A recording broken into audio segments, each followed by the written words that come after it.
Supreme court نے اسلام آباد کی انوائرمنٹل ڈیگریڈیشن کے متعلق کیس لیا ہوا ہے اور صفائی کے متعلق کیس لیا ہوا ہے. اس میں اسلام آباد کے آج میئر کو طلب کیا ہوا تھا اور چیف جسٹس صاحب نے ان سے پوچھا کہ میئر صاحب آپ کیا کر رہے ہیں.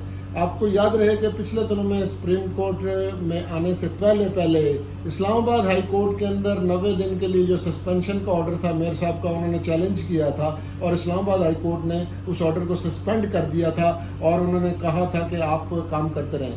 تو سپریم کورٹ نے ان سے پوچھا کہ میئر صاحب آپ زیادہ تر بیرون ملک ہوتے ہیں. تو میئر کا جواب تھا یہ تھا کہ میں پچھلے 6 ماہ سے جو ہے وہ بیرون ملک نہیں گیا.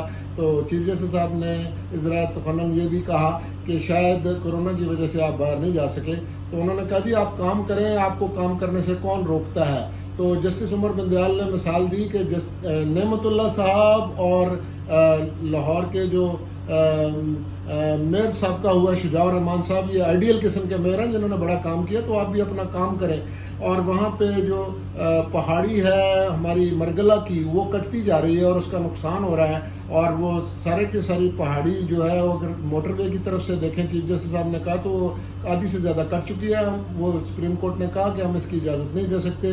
سپریم کورٹ بار کے صدر کلب حسن صاحب نے کہا کہ میں بھی ایک درخواست دی ہوئی ہے اور اس سے یہ پتہ چلے گا آپ کو کہ میں نے ایک رپورٹ لگائی ہے کہ بہت ساری مٹی جو ہے اسی پہاڑ کی مختلف بڑے بڑے منصوبوں کے اندر یوز ہو رہی ہے.